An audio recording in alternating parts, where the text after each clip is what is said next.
The massive galactic trade station Nexus 7 stretched across the void like a metallic city floating in space. Ships of every size and shape docked at its countless ports. Bringing traders from across the galaxy, the station's upper levels gleamed, with polished surfaces and holographic displays, where alien diplomats and merchants conducted billion-credit deals. But deep in the lower maintenance levels, where the real work happened, Liana crouched beside a massive quantum resonance chamber that kept the entire station powered. Sweat mixed with grease on her forehead as she studied the readings on her handheld scanner. The numbers weren't good. 3 months ago, when the human maintenance crew had first been assigned to this sector, everything seemed normal. The aliens had made it clear they were only here to handle basic repairs, the kind of work that didn't require real intelligence. Also, they believed. Chief, the readings are getting worse. Park Juno's voice echoed from beneath a control panel. The tall Korean engineer emerged. His once clean uniform now stained with bright blue coolant fluid that leaked from the aging pipes. His black hair was damp with perspiration, and his usually calm expression showed genuine concern. Hannah helped him to his feet. "Show me what you found." Juno wiped his hands on a rag and pointed to the massive chamber. "The quantum field is becoming unstable. Look at these energy spikes. They're getting stronger every hour." Across the room, Kim Sola looked up from her advanced scanner, her face pale in the harsh fluorescent lighting. The systems analyst had been monitoring the station's power grid for weeks, and the data was becoming impossible to ignore. Her quantum fluctuations are increasing by 12% every hour. At this rate, we'll have a cascade failure within 48 hours. The words hung in the air like a death sentence. A cascade failure in the quantum resonance chamber would mean total power loss for the entire station.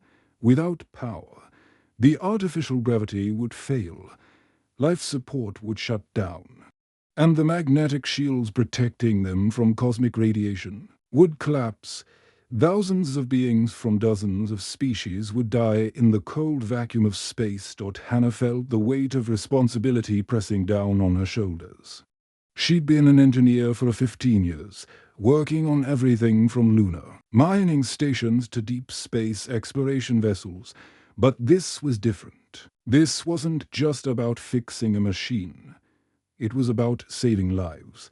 Before she could respond, the heavy doors to the maintenance section slid open with a pneumatic hiss.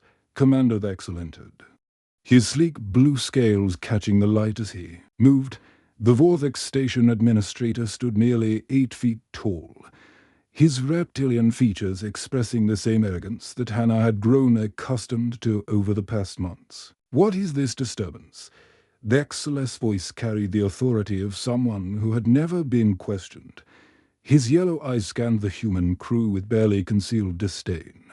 Hannah stepped forward, her scanner still in hand. "Commander, we've detected critical instabilities in the quantum resonance chamber.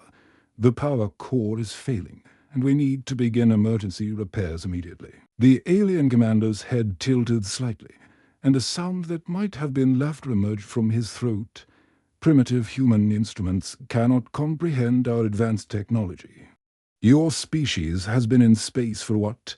A few hundred years. The Vorthok have been building quantum chambers for millennia." He dismissed their concerns with a wave of his clawed hand, the gesture as casual as swatting away an insect. "My engineers will handle this.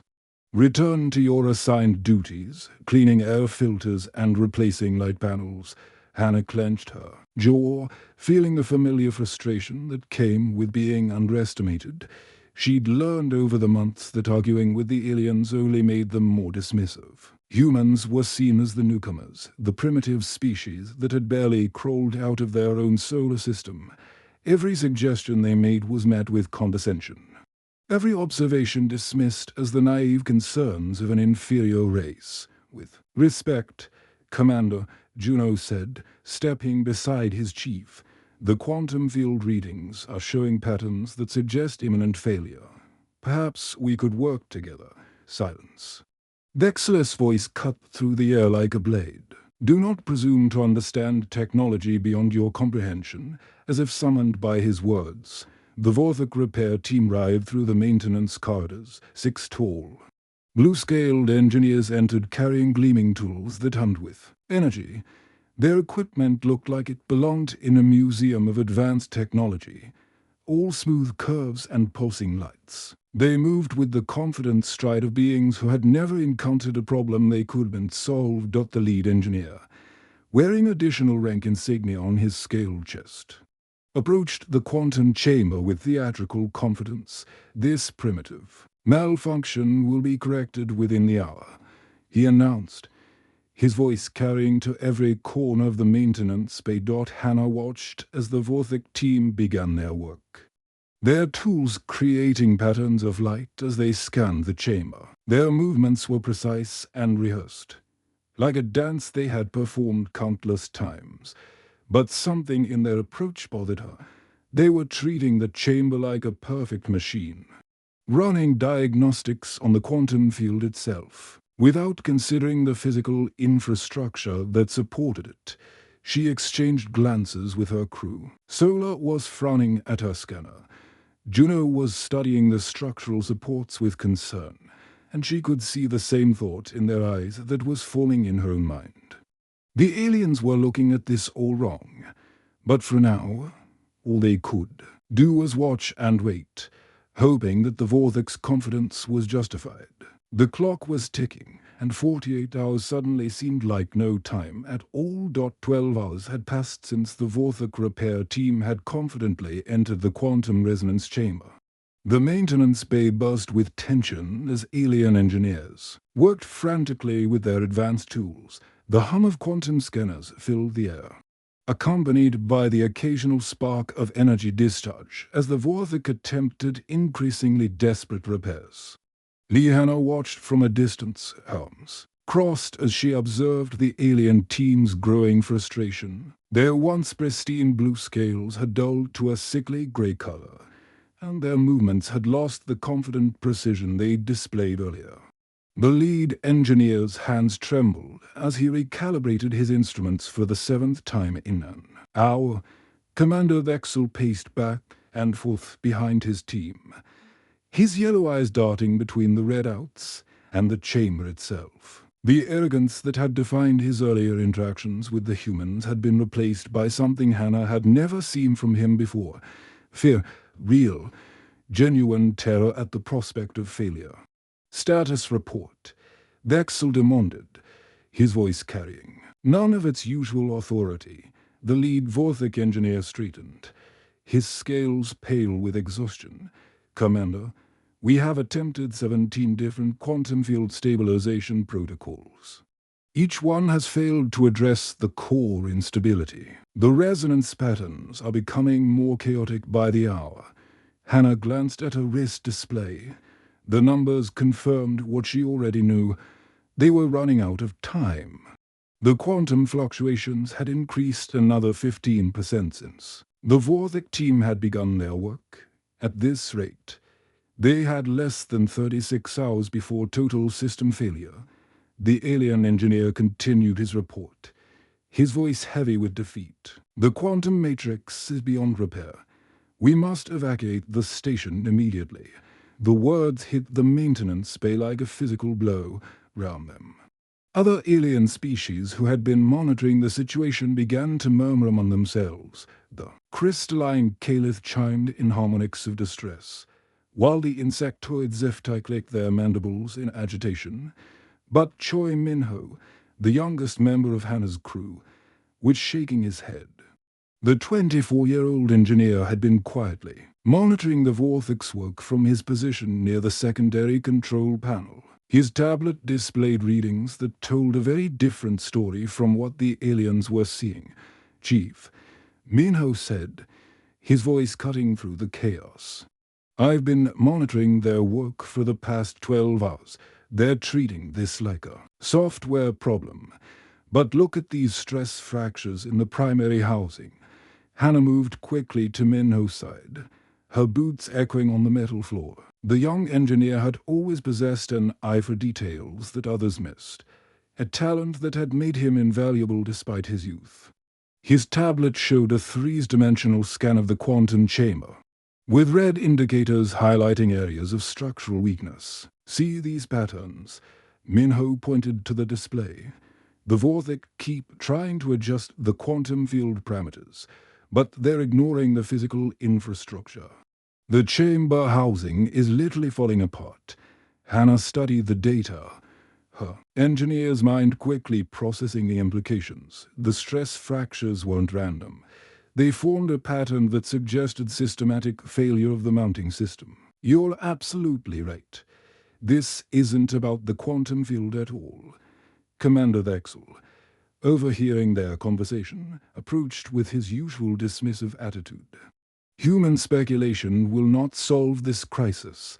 My engineers are the finest in the galaxy." "With respect, Commander," Hannah said, keeping her voice steady, "your engineers are trying to fix the wrong problem. The quantum field isn't failing because of software issues. It's failing because the entire chamber is coming loose from its foundation." The Vorthik commander's eyes narrowed. "Impossible. Our construction techniques are flawless." But even as he spoke, a low rumble echoed through the maintenance bay. The quantum chamber shuddered, and everyone felt the vibration through the floor.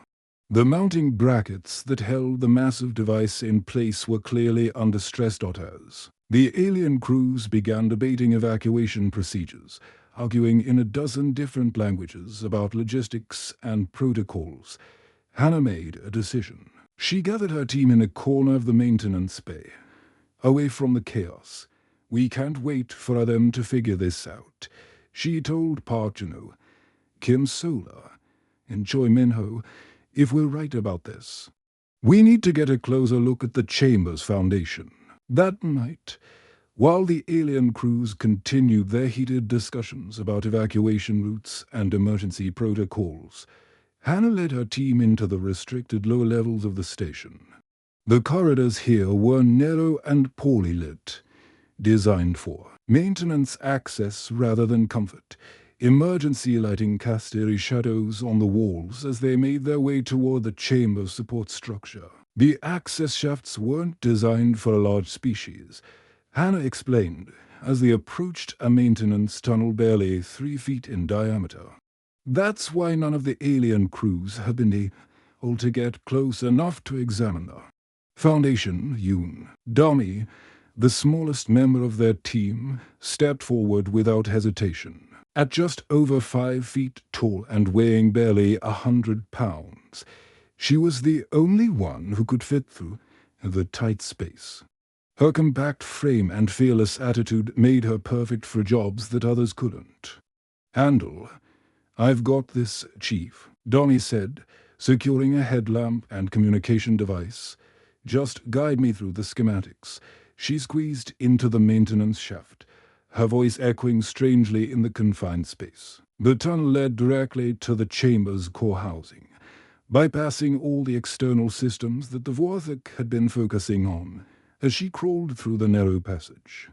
Her headlamp illuminated the massive structural supports that held the quantum chamber in place. What she found confirmed their worst fears. "The mounting brackets are failing." Dami's voice crackled through the comm, distorted by the metal walls surrounding her. "Chief, you need to see this. The whole chamber is vibrating loose from its foundation. These bolts are sheared completely through." Hannah felt a chill run down her spine. The aliens had been so focused on the sophisticated quantum field technology that they'd completely overlooked basic structural engineering. The chamber wasn't failing because of complex quantum mechanics. It was failing because of simple metal fatigue and inadequate maintenance. "Can you get photos of the damage?" Hannah asked. "Already on it," Dami replied. "But Chief, this is worse than we thought. Some of these support beams are cracked all the way through. We're not just looking at a power failure. This entire chamber could break free and tear through the station's hull." The implications were staggering. A loose quantum chamber weighing several tons could cause catastrophic structural damage, potentially breaching the station's pressure hull and exposing thousands of beings to the vacuum of space. As Domi made her way back through the maintenance shaft, Hannah realized they were facing a crisis that went far beyond a simple power failure. They had less than 36 hours to solve a problem that the galaxy's most advanced engineers had declared impossible. But they also had something the aliens didn't: the willingness to get their hands dirty and look at the problem from a completely different angle. The station's forgotten storage areas had become a treasure hunt for survival, with 36 hours until cascade failure.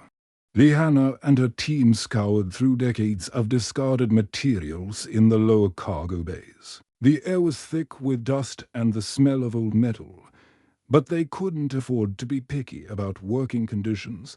"Chief, I found something." Park Juno called out from behind a stack of shipping containers.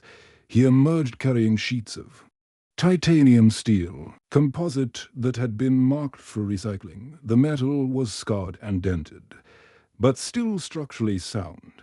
"This isn't as advanced as the Vorthic materials, but it's strong enough for reinforcement beams." Hannah ran her hand along the metal surface, feeling the rough texture under her fingertips. "It's perfect. We don't need perfection. We need something that works." Kim Sola had set up a makeshift command center using portable scanners and her tablet, monitoring the quantum chamber's deteriorating condition in real time. The numbers kept getting worse, but she'd also discovered something the aliens had missed. "The failure pattern isn't random," she announced. "The chamber is tilting exactly 3 degrees toward the station's outer hull. If we can stabilize that angle, we might be able to stop the cascade." The plan was dangerous and unconventional. They would need to access the station superstructure, the massive framework that held the entire facility together. It meant working in spaces that weren't designed for human occupation, crawling through maintenance tunnels barely wide enough for a person, and welding support beams in zero gravity while hanging upside down. Utek and Shinuna, the married couple who formed the heart of the welding team, had already begun preparing their equipment. Tyke, his stocky man with calloused hands and 20 years of experience, checked the plasma torch for the 3rd time. His wife Yuna, smaller but equally skilled, organized their safety gear with methodical precision. "The access point is through Maintenance Shaft 7, Hannah explained, pointing to the station schematics on Sola's tablet. "You'll need to work your way through the superstructure and install support beams at these exact coordinates." Yuna studied the diagram, her engineer's mind already calculating angles and stress points. "The positioning will be tricky. We'll be working upside down, and the artificial gravity fluctuates in that section. Can you handle it?" Hannah asked. "Taek," and Yuna exchanged a look that spoke of years of partnership, both personal and professional. "We've done crazier things," Taek said with a grin. "Remember the asteroid mining station where we had to weld during a solar storm?" "That was different," Yuna replied. "We only had to worry about radiation burns, not the entire station exploding." Despite the joke, they both knew the gravity of the situation. One mistake, one poorly positioned beam, and the quantum chamber could break free completely, tearing through the station's hull like a projectile. As the couple prepared to enter the maintenance shaft, Hannah addressed the entire team. "Vorthic engineering uses perfect mathematical models," she explained, her voice carrying through the storage bay. "Their computers can calculate quantum field interactions down to the subatomic level, but they never account for metal fatigue, thermal expansion, or basic wear and tear." Choi Minho, who had been studying the alien repair attempts, nodded in understanding. "They treat everything like it's brand new, straight from the factory." But this station has been operating for decades. Exactly. Hannah continued. Metal gets tired, joints loosen, materials expand and contract with temperature changes. The Vorthik designed their systems to work perfectly in ideal conditions. But space isn't ideal. Yumdoni had returned from another scouting mission through the maintenance tunnels, her small frame allowing her to access areas that were impossible for larger beings. "I've mapped the entire support structure," she reported. "The damages extensive. But if we can install reinforcement beams at 7 key points, we should be able to stabilize the chamber." The work began immediately. Tyke and Yuna disappeared into the maintenance shaft, their plasma torches and welding equipment creating a trail of sparks as they worked their way through the station superstructure. The rest of the team coordinated their efforts, passing materials through the narrow passages and monitoring the chamber's condition. The married couple worked in perfect synchronization, their movements precise despite the awkward positioning required by the station's design. Hanging upside down from safety harnesses, they positioned the reinforcement beams and began the delicate process of welding them into place. The plasma torch created brilliant blue-white light that illuminated the dark corners of the superstructure beam. "One is secured." Tyke's voice came through the comm, slightly distorted by the metal walls surrounding him. "Beam to in position," Yuna added. "The angle looks good from here." But their unauthorized activity hadn't gone unnoticed as they worked on the third beam. The sound of approaching footsteps echoed through the storage bay. Commander Vexel arrived with a full security detail, his scales flushed with anger and his yellow eyes blazing with fury. "Humans, you will cease this unauthorized activity immediately." His voice boomed through the storage area, causing several pieces of equipment to rattle. The security detail consisted of 6 heavily armed Vorthik guards, their weapons powered and ready. The alien commander's presence filled the room with an aura of barely contained rage, his tall frame casting long shadows under the harsh lighting. Kang Do-ha, the team's communications expert, stepped forward without hesitation. The young woman had spent months learning alien protocols and diplomatic procedures. "But this wasn't a time for diplomacy, sir. With respect, in 18 hours, this station will tear itself apart. We can fix it, but only if you let us work." Commander Vexel's translator device struggled with human idioms, emitting a series of electronic beeps and chirps as it attempted to process the unfamiliar phrasing. But the determination in Doha's voice was universal, transcending language barriers and cultural differences. "You are interfering with official station operations," Vexel declared, his clawed hand moving toward his weapon. "Your species lacks the intelligence to understand the complexities of our technology. Our species understands that this station is about to kill everyone on it," Hannah said, stepping beside Doha. "Your engineers have been working for over 12 hours and haven't made any progress. We've identified the real problem, and we're fixing it." The chamber's vibrations had grown stronger, and even the aliens could feel the tremors through the floor. Emergency lights flashed throughout the storage bay, casting eerie red shadows on the walls. The situation was deteriorating rapidly, and everyone present knew that time was running out. From the maintenance shaft, Tyke's voice crackled through the comm. "Chief, we're halfway done with the reinforcement beams. The chamber's movement is already decreasing." The evidence was undeniable. While the Vorthik had failed to make any progress, the human team was actually stabilizing the quantum chamber. Commander Vexel's anger warred with his growing realization that the primitive humans might be the station's only hope for survival. The moment of truth had arrived, and the fate of thousands of beings hung in the balance. The maintenance bay had become a war zone of sparks, sweat, and desperate determination. As the final hour approached, Liana watched her team make the last connections to their improvised stabilization system. Cables and reinforcement beams created a web of human engineering that looked primitive compared to the sleek alien technology. But it was their only hope. Final connection complete, Otyke announced through the comm, his voice exhausted but triumphant. He and Yuna had spent the last 6 hours welding in impossible positions, their bodies aching from the strain of working in the station's twisted superstructure. Songbora, who had joined the team as their newest systems monitor, stood at the makeshift control panel they'd cobbled together from salvaged parts. Her fingers hovered over the activation switch, and she could feel the weight of thousands of lives pressing down on her shoulders. The 26-year-old engineer had never been responsible for anything this critical before. All teams, report status, Hannah called out, her voice carrying through the maintenance bay.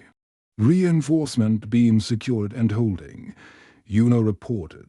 From her position deep in the superstructure, quantum field monitors are active, Kim Sol added, her scanners tracking every fluctuation in the chamber's energy output. Structural supports are locked in place, confirmed Yundomi, who had spent the last hour crawling through maintenance shafts to ensure every connection was solid. Commander Dexel and his security detail watched from a safe distance.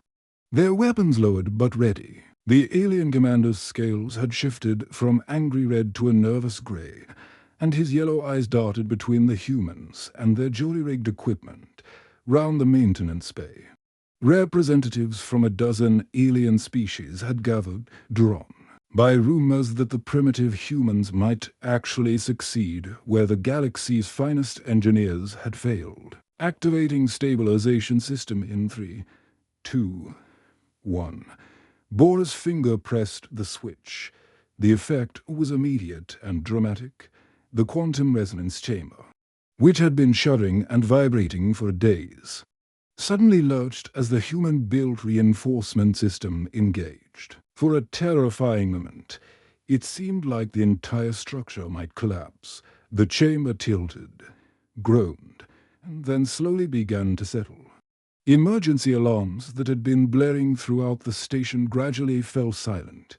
The red warning lights that had bathed everything in an ominous glow flickered and went out, replaced by the steady green indicators of normal operation. The vibrations that had been felt throughout the massive station faded away, leaving behind an almost eerie quiet. "It's working," Choi Minho whispered, staring at his tablet in amazement. "The quantum fluctuations are stabilizing. The dangerous energy spikes that had threatened to tear the station apart smoothed out into steady, predictable patterns. The chamber stopped vibrating against its housing, held firmly in place by the network of reinforcement beams that the human team had installed. What had taken the Vorthok engineers 12 hours to fail at, the humans had accomplished in 6. Throughout the station, aliens watched their instruments with growing amazement. In the command center, then 3 officers stared at displays showing stable power output for the first time in days. The crystalline Caliph, whose entire physiology depended on consistent energy fields, began to chime in harmonious tones of relief. Even the proud Vorthok technicians couldn't deny what their instruments were telling them. Songbora, monitoring the main systems from her improvised control station, couldn't contain her excitement. A huge grin spread across her face as she announced, "All readings are green across the board. The chamber is more stable than it's been in years." The words echoed through the maintenance bay like a victory cry. Park Juno emerged from beneath the control panel, his uniform stained with grease and coolant but his expression triumphant. Kang Do-ha, who had been coordinating communications with the alien crews, let out a whoop of joy that made several nearby aliens jump in surprise. Commander Vexel approached slowly, his massive form moving with uncharacteristic hesitancy. His scaled features expressed a mixture of confusion and grudging respect as he stared at the displays showing the chamber's stable operation. "How did you? Our finest engineers said it was impossible. Hannah wiped her hands on her coveralls, leaving streaks of grease and metal dust on the fabric. The simple gesture somehow made her look more competent than any of the aliens with their gleaming tools and perfect uniforms. Sometimes the problem isn't the fancy technology. Sometimes it's just loose bolts. The alien commander's translator struggled with the human idiom, but the meaning was clear enough. While the Vorthok had been trying to solve complex quantum equations, the humans had been fixing basic mechanical problems.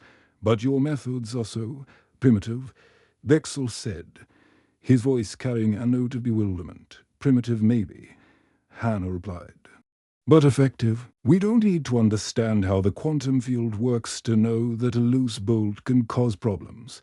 The other alien species began gathering in the maintenance bay, their various forms of communication creating a babble of curiosity and amazement. The proud Zen-3 delegation whispered among themselves in their musical language, their tall, elegant forms moving with renewed grace now that the crisis had passed. The crystalline caliph chimed in harmonic tones of surprise, their gem-like bodies reflecting the green lights of the stable power systems. A group of insectoid Zifta clicked their mandibles in what might have been approval, while the gaseous nebulans pulsed with colors that indicated wonder. Even the mechanical synthos, artificial beings who rarely showed emotion, seemed to regard the human team with something approaching respect. I do not understand, announced Ambassador Krelvik of the Zen-3, his voice carrying the authority of someone accustomed to being the smartest being in the room. How can such a young species solve a problem that has defeated our greatest minds? Park Juno, still covered in coolant fluid but grinning with pride, stepped forward. Because we didn't try to be smart about it. We just looked at what was actually broken and fixed it. The statement was simple, but it carried profound implications. The galaxy's most advanced civilizations had become so focused on sophisticated solutions that they'd forgotten the basics of engineering. They could manipulate quantum fields and bend space-time, but they couldn't recognize when a mounting bracket was failing. Commander Vexel's scale slowly shifted from gray to a deep blue that indicated thoughtfulness. Your species, you approach problems differently than we do. Yeah, Hannah said, watching as her team began shutting down their emergency equipment. We get our hands dirty. The phrase seemed to resonate with the aliens, even those whose species didn't have hands. There was something about the human willingness to crawl through maintenance shafts, work upside down in cramped spaces, and improvise solutions from salvaged materials that had never occurred to the more advanced species. As the immediate crisis passed, the reality of what had happened began to sink in. The humans hadn't just saved the station. They'd proven that sometimes the most sophisticated technology in the galaxy could be defeated by basic engineering principles that any first-year mechanic would understand. The quantum resonance chamber hummed with steady, reliable power, held in place by reinforcement beams that looked crude but worked perfectly throughout the station. Normal operations resumed as if the crisis had never happened.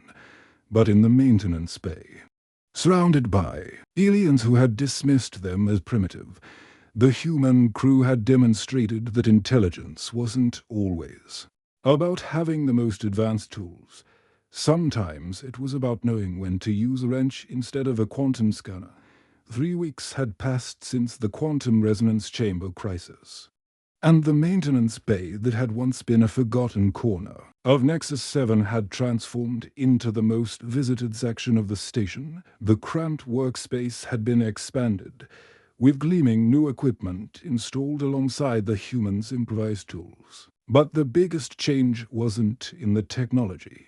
It was in the way everyone looked at the human crew. Hannah sat at her newly installed desk, surrounded by data tablets displaying job offers from across the galaxy. The morning had brought 3 more opportunities, bringing her total to 5 offers in a single day. Each one represented a chance to work with species that had previously dismissed humans as primitive newcomers. "Chief, you got another message," Songbor announced, holding up a communication device that pulsed with soft blue light. "This one's from the Calith Collective. They want to discuss engineering positions aboard their deep space exploration vessels." Hannah rubbed her temples, feeling overwhelmed by the sudden attention. The Zenthri Confederation had been the first to reach out, offering lucrative positions for human engineers in their deep space mining operations. Their message had been formal but respectful, a stark contrast to the condescending tone they'd used just weeks earlier. "The Calith offer is interesting," she mused, reading through the details. "They're planning to explore the Andromeda Spiral, looking for a new world to colonize. They want humans specifically because we can adapt to harsh conditions and solve problems they can't anticipate." Park Juno entered the workshop carrying 2 cups of coffee, the rich aroma filling the air. The tall engineer had also been inundated with job offers, but he seemed more interested in the quality of the station's coffee than the opportunities flooding their communication channels. "Chief, are you really considering the Zenthri offer?" he asked, settling into the chair beside her desk. "Deep space mining sounds dangerous, but the pay is incredible." Hannah accepted the coffee gratefully, savoring the warmth of the cup in her hands. Round them, the workshop buzzed with activity as a team prepared for another day of maintenance work. But the atmosphere had changed completely. Where once they'd worked in shadows, ignored by the station's alien population, now they were the center of attention. "I'm not sure yet," she admitted, watching as Choi Minho spread star charts across her workbench. The young engineer had received an offer to join a survey mission to the galaxy's outer rim, mapping uncharted systems and cataloging new phenomena. The opportunity would have been unthinkable just a month ago. Kim Solar looked up from her tablet, where she'd been reviewing technical specifications for a quantum computer design project. The Vorthok had offered her a position in their most advanced research facility, despite their species' previous insistence that humans couldn't understand sophisticated technology. "The Synthox want me to help design atmospheric processes for frontier worlds," Yumdani announced, her voice carrying excitement and disbelief in equal measure. "They said my ability to work in confined spaces makes me uniquely qualified for installation work. On hostile planets, the transformation had been remarkable. Species that had once treated humans as inferior now actively sought their expertise. The revelation that human engineering could solve problems that stumped the galaxy's most advanced civilizations had sent shockwaves through the galactic community. I think we've proven our point," Hannah said, looking round at her team. "Humans belong out here, not just as maintenance crew, but as equals." The words carried weight that extended far beyond their small workshop. News of the quantum chamber repair had spread throughout the galaxy, carried by traders and diplomats who had witnessed the impossible. Human engineering teams were suddenly in demand, their practical approach to problem-solving valued by species who had spent centuries perfecting theoretical solutions. Otaik and Shinyuna had received joint offers from 3 different shipbuilding corporations, all eager to employ the married couple's welding expertise. The Nebulans, gaseous beings who had never shown interest in solid matter engineering, had specifically requested their services for constructing habitats in plasma storms. "It's strange," Yuna observed, looking up from her plasma torch calibration. 3 weeks ago, they wouldn't let us near their advanced systems. Now they want us to build their most critical infrastructure." The irony wasn't lost on anyone. The same aliens who had dismissed human intelligence now competed for human expertise. The crisis had revealed a fundamental truth about the galaxy's advanced civilizations. They had become so focused unsophisticated solutions that they'd forgotten. The basics of engineering. The workshop door slid open with its familiar hiss, and Commander Vexel entered. But his posture had changed dramatically since their first encounter. The arrogant stance and dismissive gestures had been replaced by something approaching humility. His scales had shifted to a deep blue that indicated respect, and his yellow eyes no longer carried the contempt that had defined their earlier interactions. "Chiefly," he said, his voice carrying a formality that hadn't been there before, "I have been instructed by the Galactic Station Authority to offer you the position of Senior Engineering Advisor for all Nexus stations throughout the galaxy." The offer hung in the air like a bombshell. The position would make Hannah one of the most influential engineers in known space, responsible for maintaining the critical infrastructure that kept galactic civilization running. It was a role that had never been offered to a human before. "Your practical approach has been deemed valuable," Vexel continued, his translator struggling with the diplomatic language. "The authority recognizes that traditional methods have limitations." Hannah smiled, appreciating the alien commander's attempt to acknowledge his species' previous mistakes without losing face. "I'll consider it. But first, I want to make sure every human crew gets the respect they deserve." The statement carried implications that extended far beyond their immediate situation. Humans had proven themselves capable of solving problems that defeated the galaxy's finest minds, but they needed to be treated as equals rather than curiosities round the workshop. Alien visitors had begun arriving for their daily consultations. The Xanthri ambassador wanted advice on mining equipment. A Kalith scientist needed help with a malfunctioning atmospheric processor.